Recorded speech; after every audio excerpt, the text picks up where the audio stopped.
muna ang kinukula. Rest break muna sa modules. At makichillax muna dito sa amin, dito sa Mars pa More! I love it, Mars. Nilagyan mo ng bagong spice at twist ang ating kanta. Kailangan may bagsak. Kailangan nating dalhin yan. Kasi alam mo, Mars, ang dami talaga nating tinatrabaho these days, di ba? Pero in fairness naman, walang sumusuko. Yes. Ganyan tayo, Mars at Pars, fighting! Fighting! Laban! Ano pa nga ba? We have to work it. Kaya naman, let us make it more exciting for you ngayong umaga. It is indeed a very exciting day, Mars, di ba? Dahil siyempre, hindi lang naman kami ni Mars Iya ang nakatoka dyan. Kasama rin nating magpapasaya sa lahat ng mga kapuso natin all over the Philippines and the world via GMA Live TV ang mga bisita natin. First up, live here with us, Mars, Nathalie Hart! Come on in, Mars! Hello, Mars! Hi! Ladies! Hello, guys! Good Diba? morning! Very floral lang din ang damit ni Natalie. Pasok na pasok sa atin. Correct, Mars. Welcome, Natalie! Thank you for having me, guys. Thank you for inviting me here. Thank you for choosing to spend your morning with us. Of How have you course. been the past year, especially with a baby girl? Yeah, so okay naman. Marami na nangyari after ano ba, lockdown na ba A tayo? year For and a half. Oo. Yeah. So yun, Laban. laban Laban talaga pa yun nga rin. eh. So my daughter was a year nung nag-lockdown, and then now she's 2 and a half, magti 3 years old na siya. So, lumaki siya sa So, COVID. lockdown era. Yes. Totoo. Yes. Pero pinanganak mo si Penelope in Australia. In Australia, Okay. yes. Okay, so buti nakauwi pa kayo. Nakauwi pa kami. I actually, before the COVID, when it happened, Yeah. dito na ako sa Pilipinas. Okay, No? okay. So, dito na rin na-stuck with Penelope. With Penelope, we couldn't go anywhere anymore. That's Yun. right. Okay, and it's been okay naman. Has it been a struggle? I mean, with a 1-year-old at the time. It's okay naman, and it's been fun. And then I actually made a company after my daughter no Wow. COVID kasi na-bored ako ng sobra. So, did you started a business from home? from home? Yes. And it was about? So I sell resort wear and organic skincare products. So I sell tanning. At syempre, hindi lang si Natalie lang kasama natin ngayong umaga. Ito pa ang susunod natin pasabog ngayong umaga. Try nyo lang mga Mars na huwag maloka sa kapugian ng Yes! ating next guest. Calm your heart, mga Mars at Pars. Kapit lang sa inyo mga sofa dahil ito na siya, Pars, Aaron Villaflor! Hi, Aaron! Hi! Magandang umaga sa inyo, Camille, Iya, and Natalie. Magandang umaga sa inyo and to all of supporters of Mars. Magandang umaga sa inyo. Alam mo, ito si Aaron. It's good to see you both. How have you been? Okay naman ako. Nandito ako ngayon sa probinsya. Okay. Nagkaroon ako ng interest sa pagtatanim. Totoo ba? So, Plantito ka pala. Mars, this is an entirely whole new level of Plantito. Kasi anong mga tinatanim mo dyan, Aaron? Farming, yes. I do have a business of chili products. Which is, I have chili garlic, chili oil, at chili bagoong. So, syempre, galing sa mga tanim mong sili. Oo, galing sa tanim ng sili yan. Ang kumisari natin sa Pangasinan naman yun. Ngayon naman, pinakialaman kong garden ng nanay ko. Saan yung mga So ako tinatanim na mo? nag-landscape. Landscape naman, Mars. Paano Mars, mo naman imagine? na-discover yung Oo. pagla-landscape? Well, nakikita ko kasi siya sa mga sa mga ideas from my cousins. So nagkaroon ako ng interest sa mga plants and thank God nakisama naman sa akin ang mga plants. And That's true, Aaron. I agree. It's a kasi two-way I never relationship. expected na I'll be loving plants talaga and I'll be loving planting. So ngayon I'm very glad and happy na I'm doing this.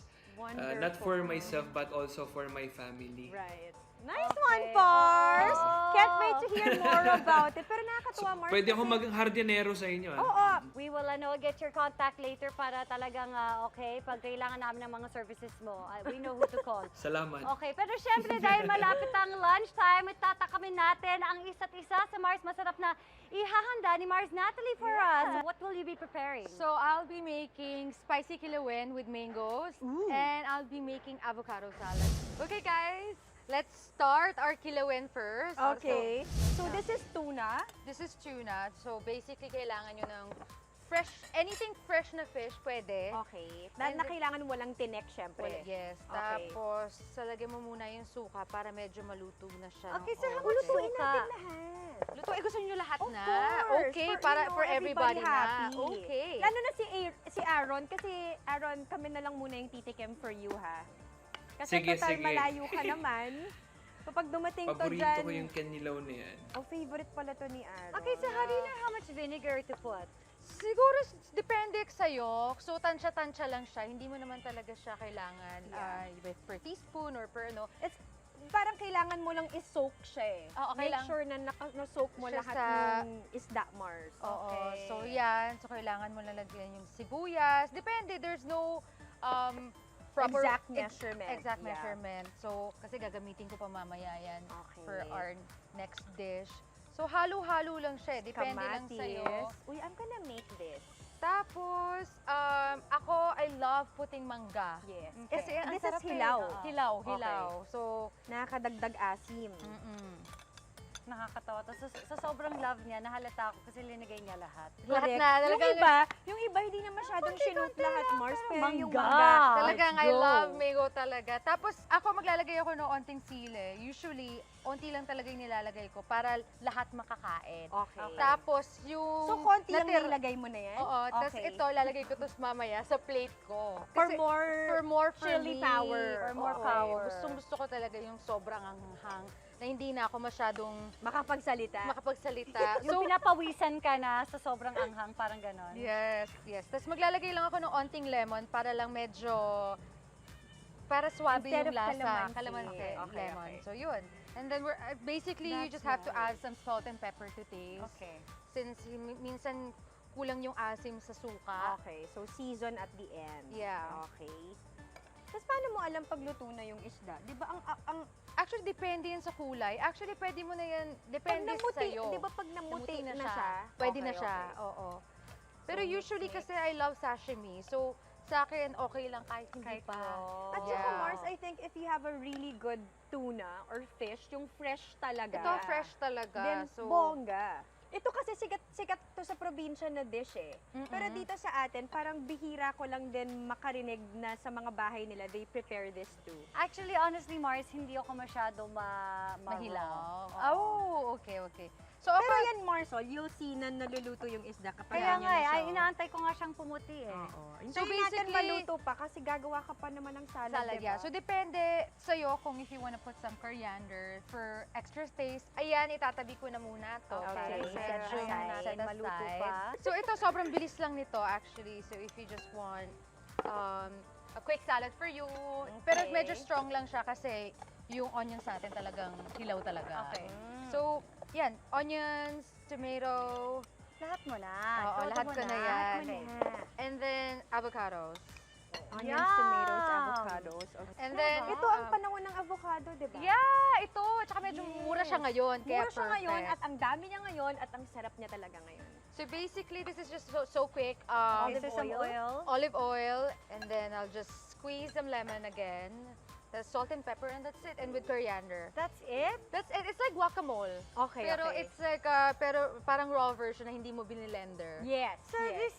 this is your recipe talaga, no? Yeah, so this is what I eat when I'm like on a diet. Tapos I'll just open a canned tuna. Okay. Tapos yun na yun, ito na yun. So that's it. Para mabilis and healthy at the same time. That's right. Yeah. That's it! That's Okay, na, ready na. Yes, Okay, let's game. go! You guys want to Okay, excited Definitely. ako. Sorry, So, okay, dito. Aaron, kami nang bahala. Kwenta Naiingit namin ako sa'yo sa yung inyo lasa. dyan. Oo nga, sorry Excited na. ako dito sa ano Sorry na talaga. Avocado. Okay, first I'll try the kilawin. I'll try. Ako naman, Mars, yung avocado muna ako. Ako muna, maglalagay muna ako ng sili. Kulang yung sili sa akin, so I always love it. add. Grabe talaga ba? So, I think, kaya ka rin payat. Kasi, di ba, Mars, diba? The Kinaya Kinilaw? ko siya. As in, I was expecting it to kind of still be rubbery. But you bite into it as if luto na nga talaga siya. Luto na siya, di ba? Thank you, Wow. Natalie. Thank you! Ang sarap. guys. Sana kayanin kong ilunok, Mars. Ang sarap. I Habang really in enjoyed season it. ng Thank you. avocados, ito, perfect. Mhm. If you guys are thinking of different ways to use your avocados, here's one. Thank you so much, Natalie. Thank you.